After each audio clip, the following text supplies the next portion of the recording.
One of the things I've learned is that public health begins the minute you walk outside your front door. And when I walk out the front door of my office, you cross 4 lanes of traffic and life expectancy goes up 19 years.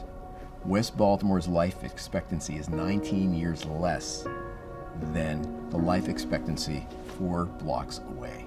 That should never be the case. Your zip code shouldn't determine how long you live. But that was the case in West Baltimore, and that's what we're trying to impact. If we're to foster health equity in communities, we have to recognize the importance of the social determinants of health, whether it's transportation and housing or access to healthy food. There are many things outside an individual's control that can impact their health. If we truly want to make a difference and improve people's health, we have to work together to tackle these other factors so everyone has the same opportunity to live their best and healthiest lives.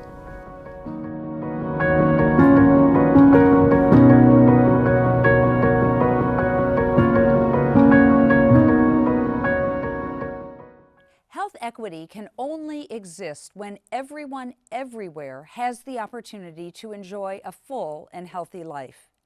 The American Heart Association is committed to advancing health equity by removing barriers to health through work in communities, through scientific research, by advocating for healthy policies, and so much more. The Watkins-Saunders Award recognizes outstanding commitment to addressing health disparities and bridging equity gaps in Maryland. Established in 2012, the award is named in honor of the late Dr. Levi Watkins and the late Dr. Elijah Saunders, both AHA leaders who were powerful champions for health equity. It is with great pleasure that I announce Neil Meltzer, President and CEO of LifeBridge Health and a longtime volunteer leader for the American Heart Association, as recipient of the 2024 Watkins-Saunders Award. So the Watkins-Saunders Award really recognizes someone who can remove barriers to healthcare, and that is how Neil approaches his work in the healthcare industry. He's an innovator. He looks for solutions that can help someone live in full health and remove the barriers that are preventing someone from living in full health. And so Neil has done some innovative things in the Baltimore community that we at the Heart Association have noticed and championed alongside him. And then we've taken it and we've used it all over the country to say, let us tell you about what's working in Baltimore.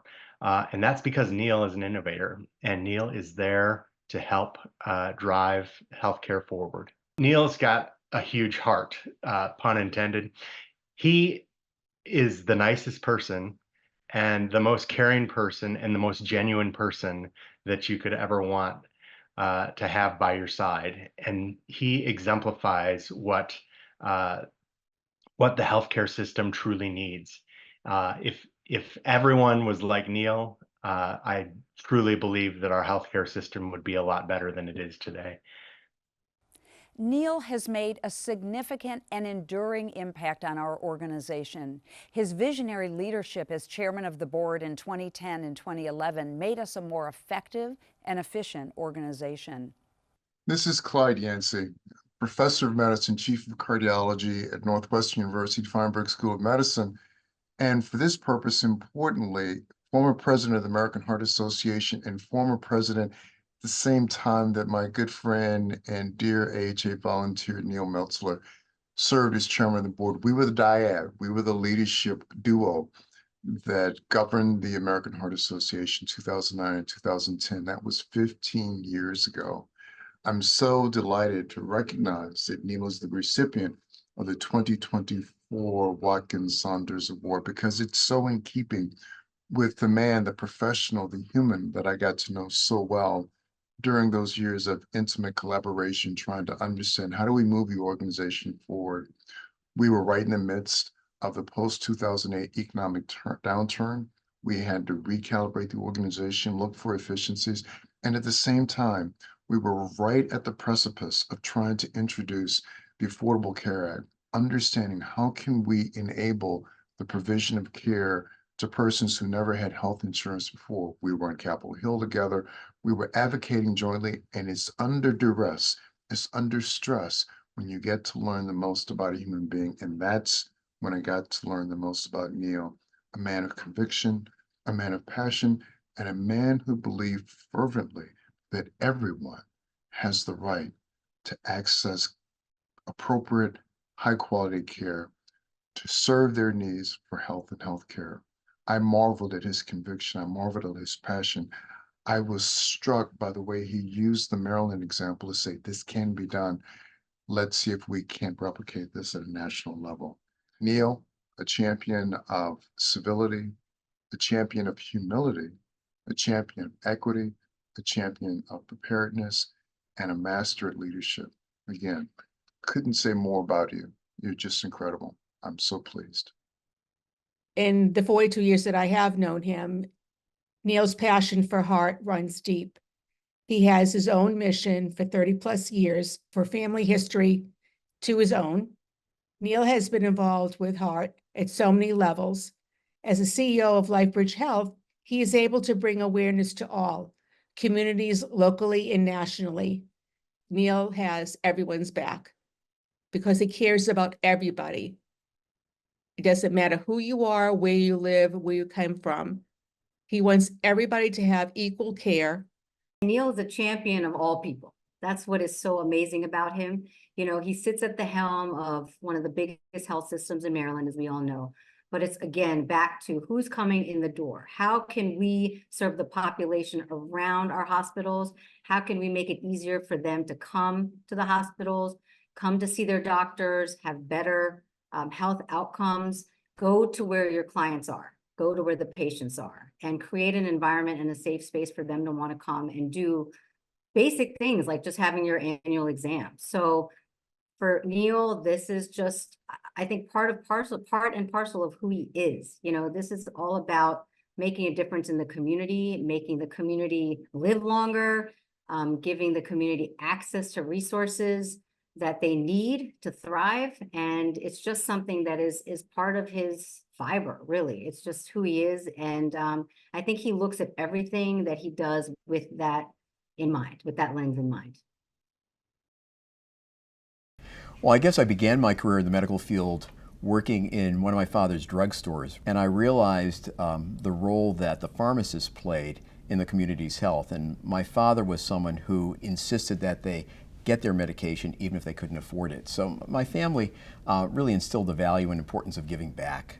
I studied public health because I wanted to make a difference, and I had a very simple desire. I wanted to have a positive impact on the health of the communities around me. There's an old Jewish saying, and actually it's hanging in the lobby of one of our hospitals, that says, he who saves a life saves the world. And I grew up in a family that always taught me to believe that if you were fortunate enough to have, then you had an obligation to give back. And that kind of describes where I came from and kind of why I'm in the role that I am today. One of the things I realized was as I worked in these various roles throughout my career, coming to where I am today, how varied people's lives were and how much of an impact that the social determinants of health had on an individual's really well-being.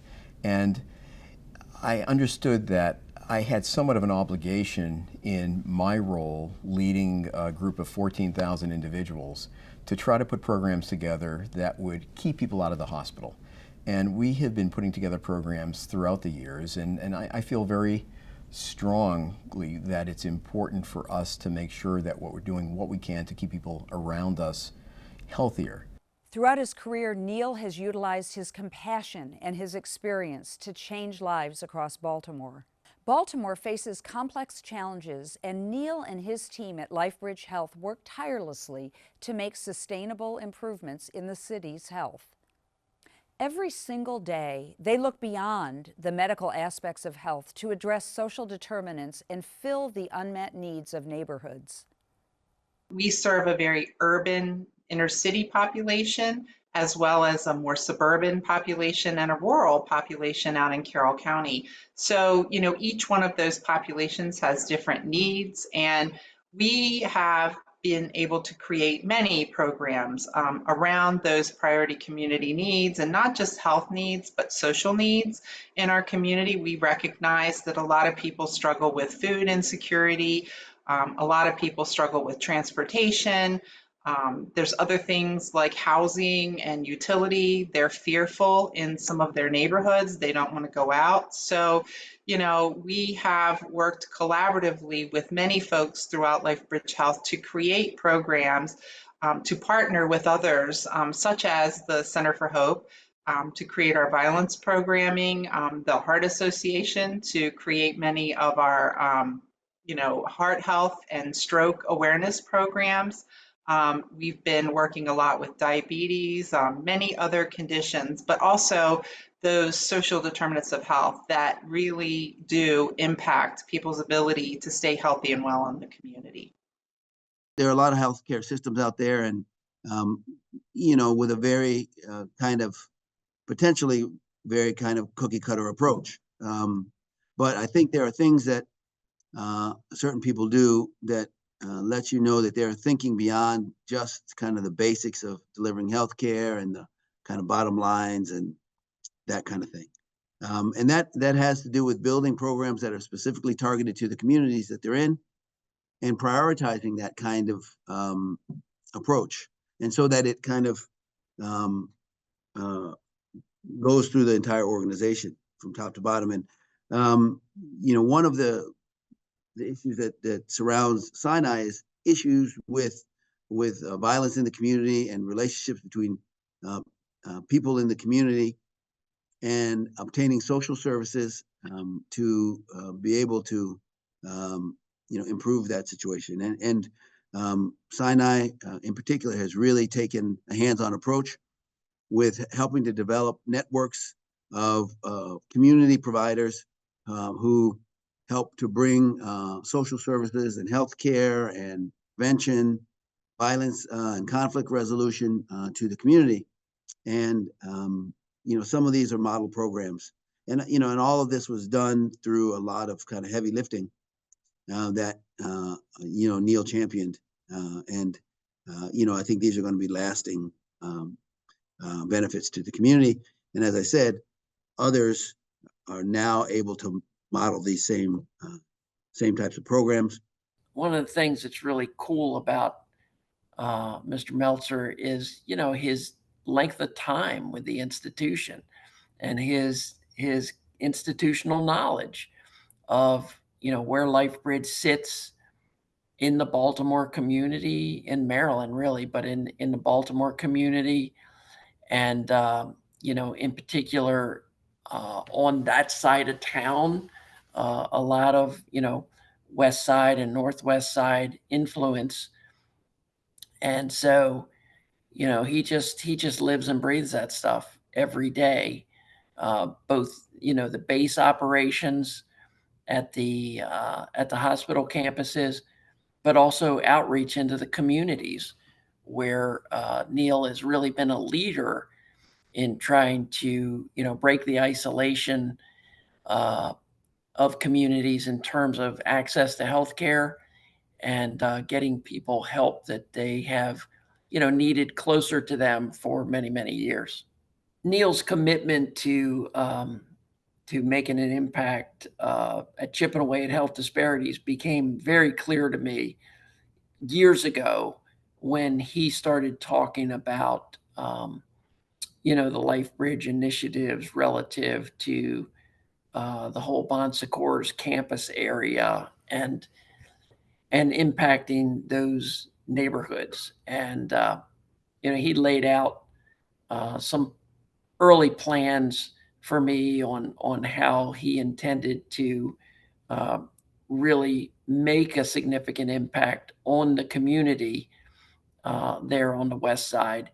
And it's unfolded very crisply and just the way he predicted that it would. And now, LifeBridge, in partnership with those institutions and those people over there and the communities in the kind of Bon Secours area there, are really benefiting from LifeBridge leaning into just getting services out there, getting neighbors comfortable with coming and talking about wellness, not just healthcare, but wellness.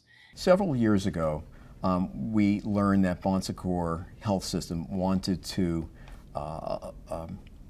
sell the existing Bon Secours facility in West Baltimore.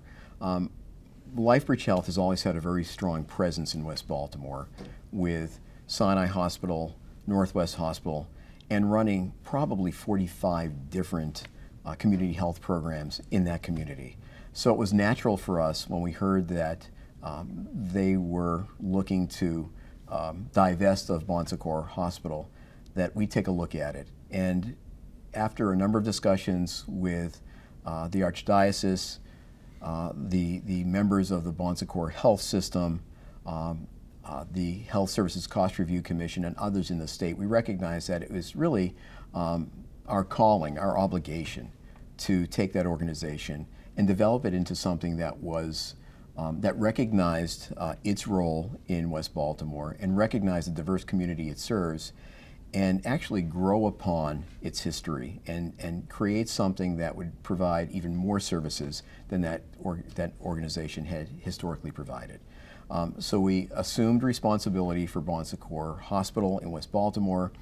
We invested close to $85 million in rebuilding the facility. We've turned it into a freestanding medical facility, added a whole number of services to that community, and continued to build upon those services based on what the community needs assessment really tells us they require. It's been an absolute win-win, both for the community and for us, because it's shown us the impact of having the appropriate clinical services can have on the health of a community. We have been embraced by the community.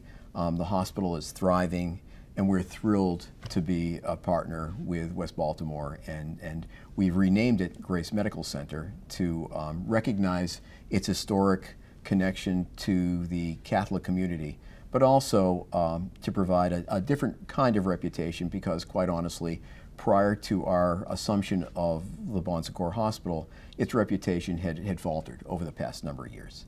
And Grace Medical Center is something the employees are proud of, the community is proud of, and we are immensely proud of. Grace is in West Baltimore. It serves a community that has traditionally been underserved.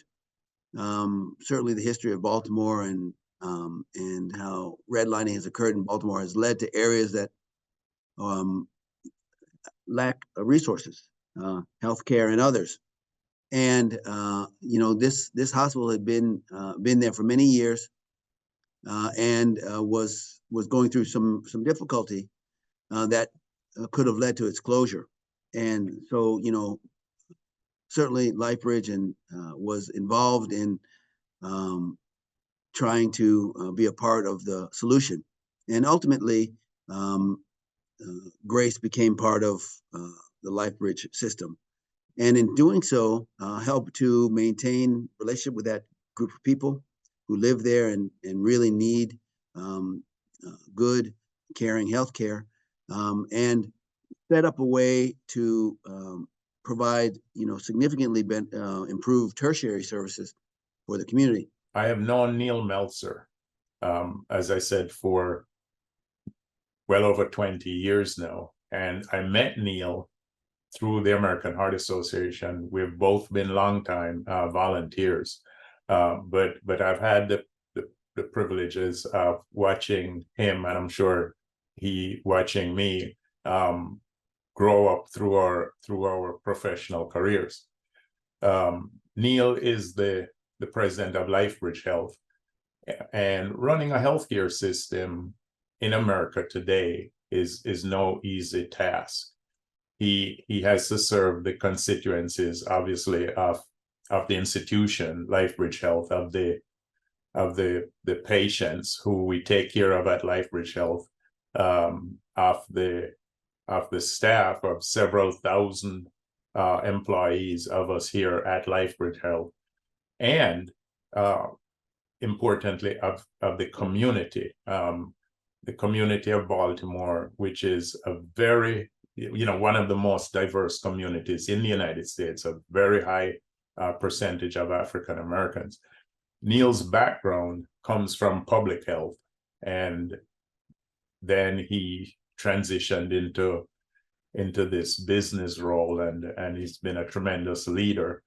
And it's been really heartwarming for me to watch him. I have a tremendous amount of admiration for his commitment to this community.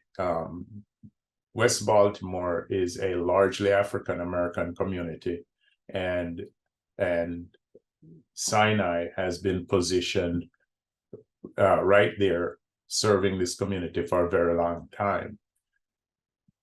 But the most remarkable thing that I think demonstrates Neil Meltzer's community is the decision that LifeBridge Health made to take over what was before Bon Secours Hospital, now Grace Medical Center, which was not succeeding under the Bon Secours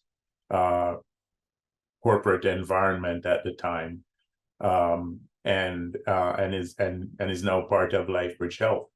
And if operating Sinai as a hospital was difficult, operating Grace Medical Center is even more challenging.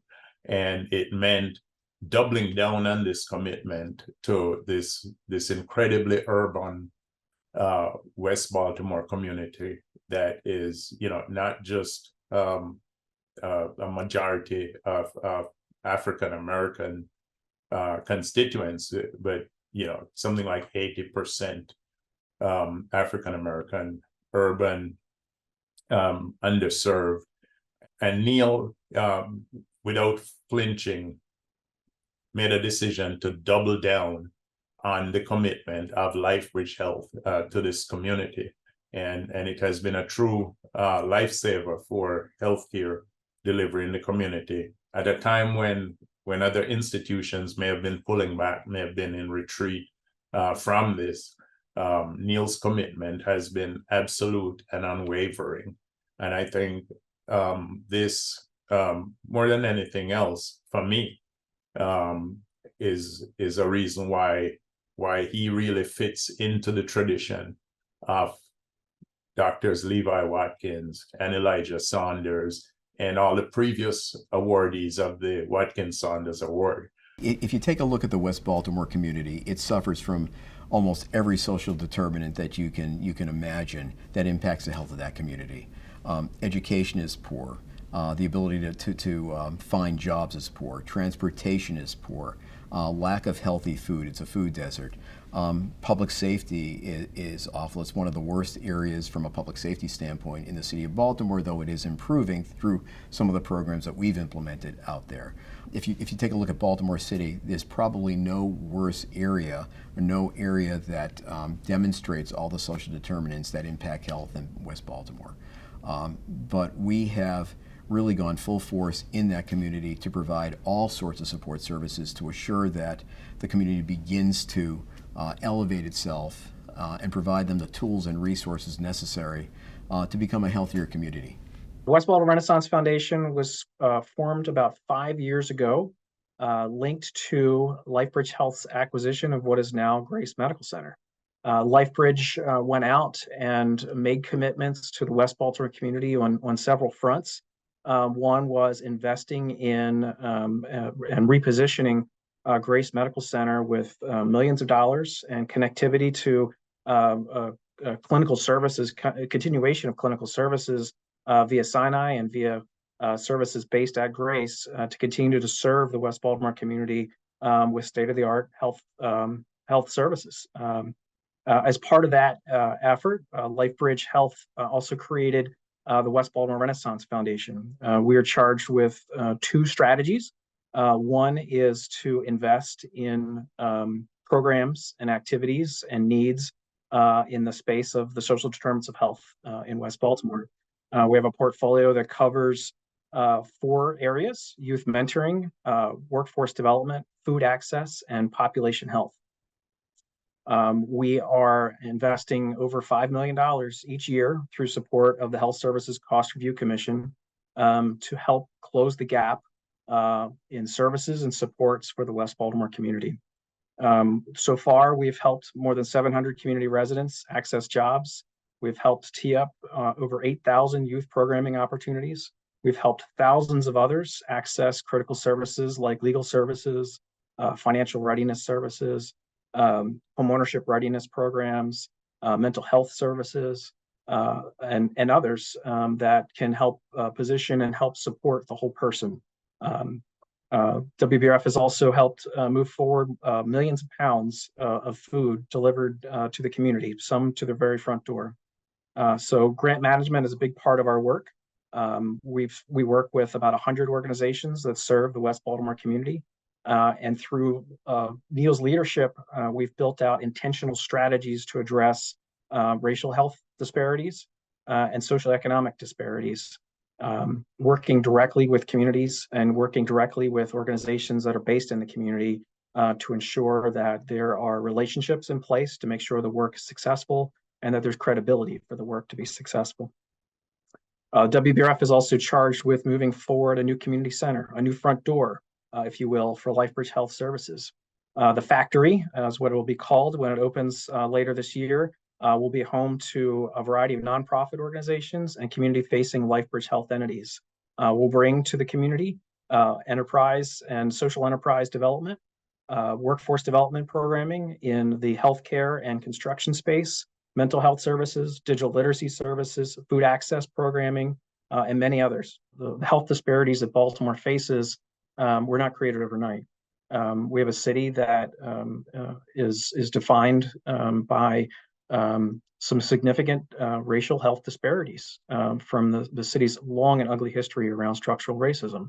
And over the last several years, Neil and the team here have set out new strategies focused on justice, on equity, on diversity and inclusion to help educate staff, to help prepare staff, and to help have some of the hard conversations it takes for Baltimore and for our staff and for really advancing and making headway into the health disparities that we struggle with and helping make that change and opportunities possible going forward.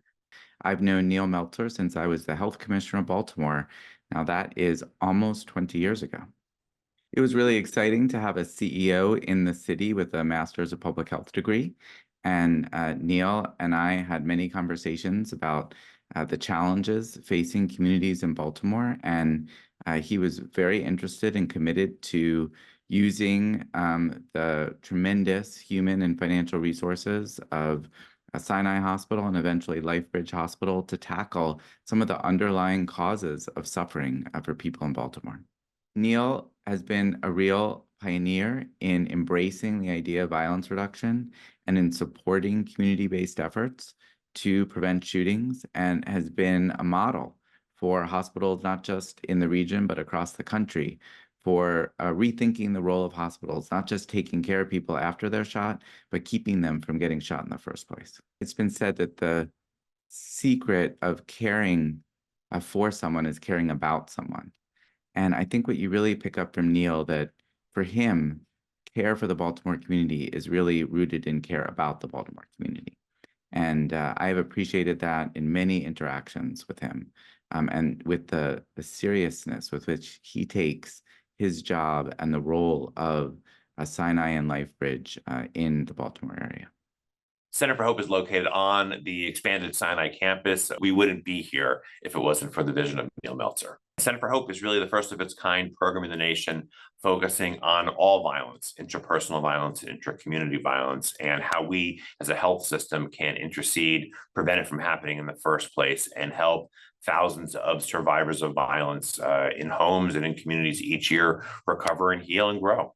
What we know from really 30 years of research now in this field of intrapersonal violence and child abuse is that when a child's been exposed to violence, whether it's child abuse, neglect, living with mental illness in the household, witnessing domestic violence, or living with gun violence, they end up having a lifetime of poor health outcomes.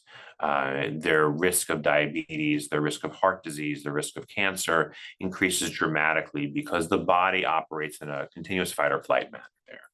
And so addressing children who've been exposed to violence, whether in their home or in their community, becomes a critical tool in keeping a community healthy. And as a community health leader, Neil's always had that vision and seen that responsibility of us as healthcare to keep these children, these survivors of violence, out of the emergency room.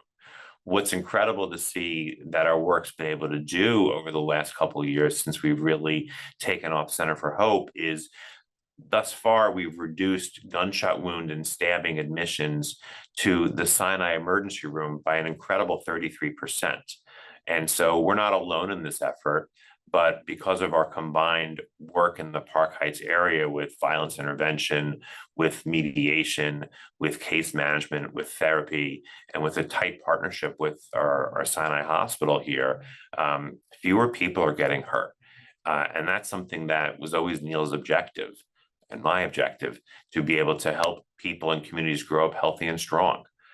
Sinai Hospital has deep roots within the Park Heights community. And as we looked at our data over the years, we were seeing the same children who grew up into adults who were then presenting at Sinai Hospital with diabetes and heart disease and other future illnesses there. And those trends can be reversed with the right interventions, through counseling, through mentorship, through mental health support there. And so it was very quickly apparent to us that we had an ability to improve the health outcomes in our communities that LifeBridge Health serves. And that's why we do this work. We care bravely as an organization, and I think no one cares braver than Neil Meltzer, who recognizes our responsibility to do good by our communities here.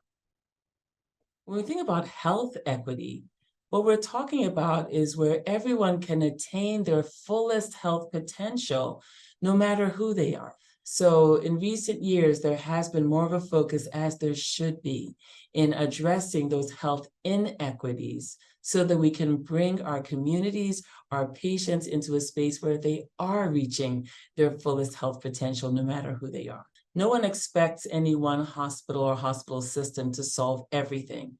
But we all need to find our niche and begin to impact specific areas that we can impact. And I think that's what we've seen at LifeBridge with Center for Hope, with Affirm, with Grace Medical Center, and the different things that we've done is to find spaces, find areas where we can have an impact and begin to work in those areas. Now, in my particular role, I've got to talk about Affirm Care, and I've got to talk about Neil's dedication and his support to both our LGBTQIA team members and our patients, and really working to see how, from the system perspective, how can we have an impact in our city?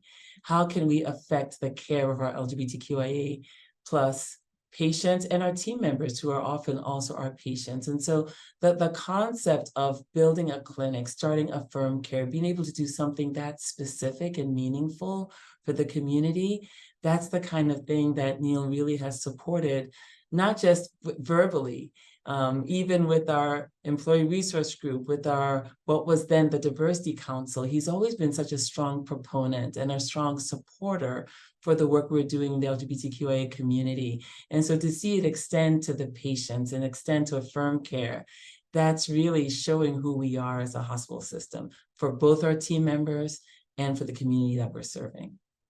We opened Affirm Care just about a year ago. And it really came about at the request of some of our physician leaders who are members of the LGBTQAI community, who were saying that there really isn't a place in town that's a true private practice primary care community who truly understood the needs of this specific population.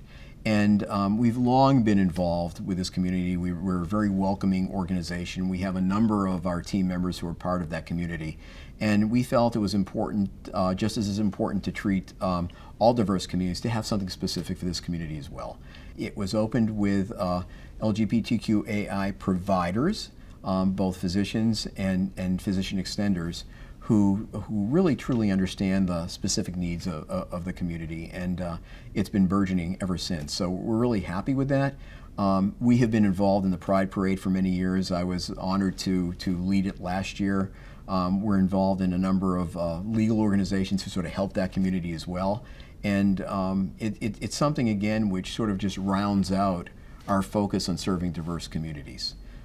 Having a clinic targeting the LGBTQ plus community is huge in terms of health equity. I trust me, I know that there are many other aspects of health equity as well that needs to be met, but especially for the LGBTQ plus population, I think it's really, really important.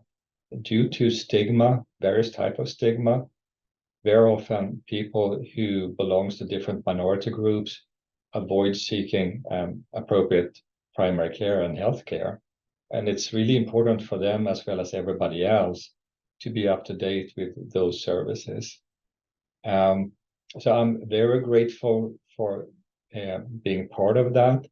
And I think it's a very well-deserved recognition for Neil Meltzer, considering his fundamental role in making this happening.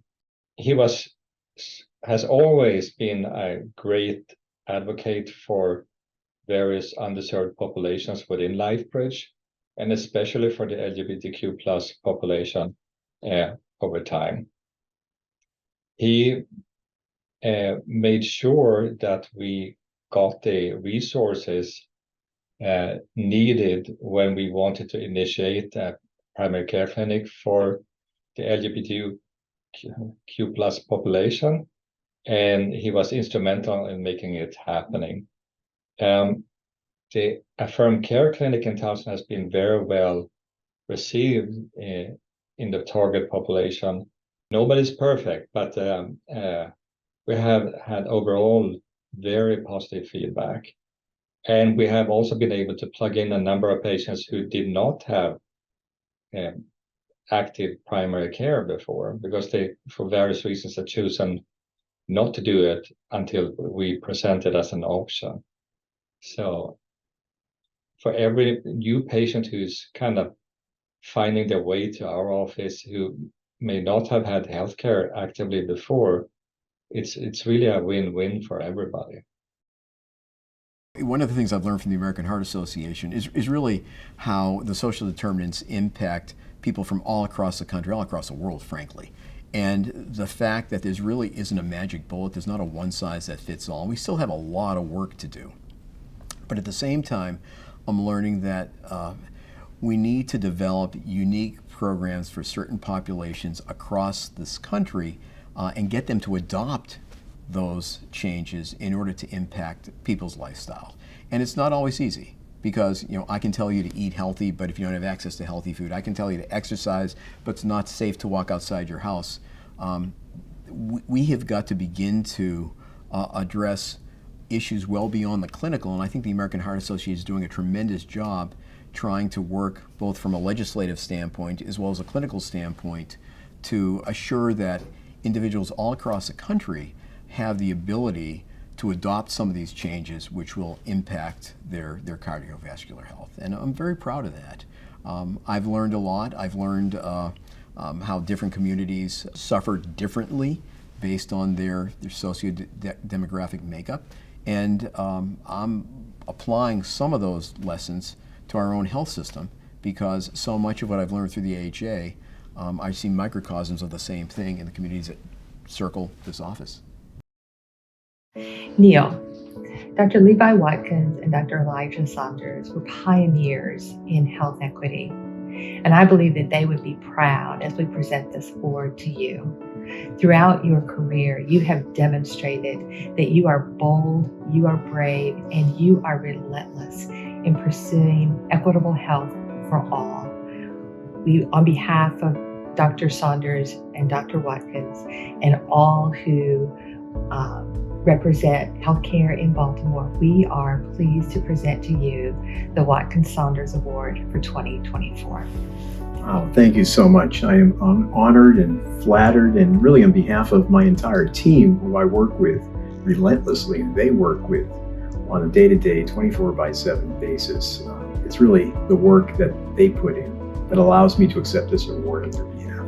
And I'm flattered, honored, and I hope to do them proud. It is our honor. Congratulations and Thank thank you. you. Thank you. Neil, the American Heart Association's centennial year has given me time to reflect with deep appreciation for the volunteers who have contributed so significantly to our mission. Thank you from the bottom of my heart for the wonderful friendship over many, many years. We have done some amazing things together, and I know that there will be so many more in the future. You are an inspiration and so deserving of this recognition. Congratulations. Neil, it's a pleasure to watch you fulfill your mission, and it's been enlightening to me and our children that you've set such a wonderful example. So congratulations, Neil. Neil, thank you so much for the work that you've done and your volunteerism with the American Heart Association. You have been a true champion for so many years and have made such an enormous impact on not only the Baltimore community, but the global community in healthcare. Your leadership of the Heart Association has been a driving force for the work that we continue to accomplish every day, and I can't thank you enough for that. So congratulations, an award well deserved to a human being, a leader, a volunteer for the American Heart Association, a man that I know and admire. I'm so pleased to see you as a recipient of the 2024 Watkins-Saunders Award, recognition of your strident work to achieve health. Thank you for all you do. Neil, congratulations on receiving the Watkins-Saunders Award. There is nobody, in my opinion, who has advanced health equity in Maryland like you have. You have continuously had a vision for making sure that all of our communities get the help and the support they need to grow up healthy and safe and happy. And that's the essence of health equity. Doesn't matter where you are, doesn't matter where you're born. You know that as a leader here in Maryland, in healthcare, that we have the ability to do better there. You inspire me, you inspire countless others. I'm privileged to be able to call you a mentor. I'm privileged to be able to call you a friend, and you're just the best. Congratulations on this remarkable, terrific achievement. It's just a pleasure for me to honor Neil Meltzer through this award, which is really so special. Watkins and Saunders were both personal friends of mine, supporters of me in my career, and it's so nice to see that Neil Meltzer joins in receiving this tremendous honor from the Maryland American Heart Association. Congratulations, Neil. This is well deserved.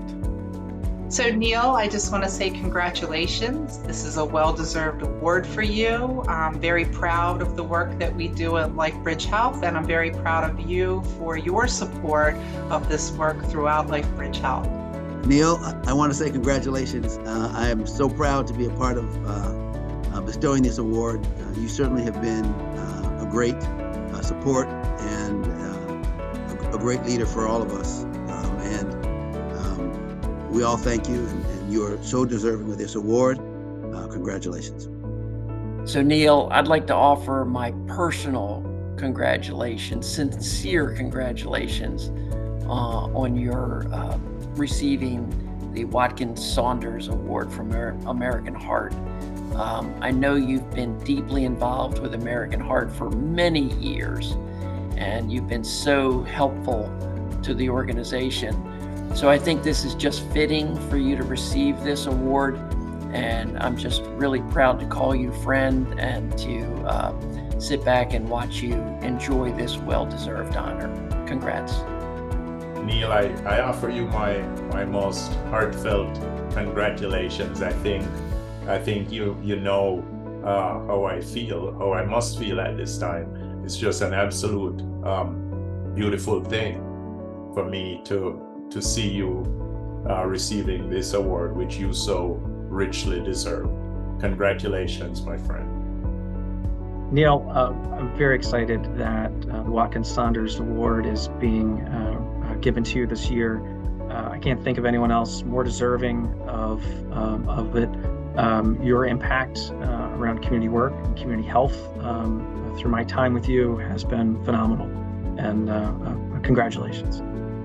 Neil, my absolute best congratulations to you. Very well deserved. Well done. Thank you. Neil, congratulations on winning the Watkins-Saunders Award. I'm so proud of you and so proud to be part of the LifeBridge team. I see firsthand your commitment, your dedication, your desire to see this community well served when it comes to healthcare and to make sure that everyone is experiencing equitable healthcare. I see it up front and I'm just so happy and so proud. Congratulations on winning this award. Neil, I love you. You have the biggest heart of anybody I know. You're God's gift, literally.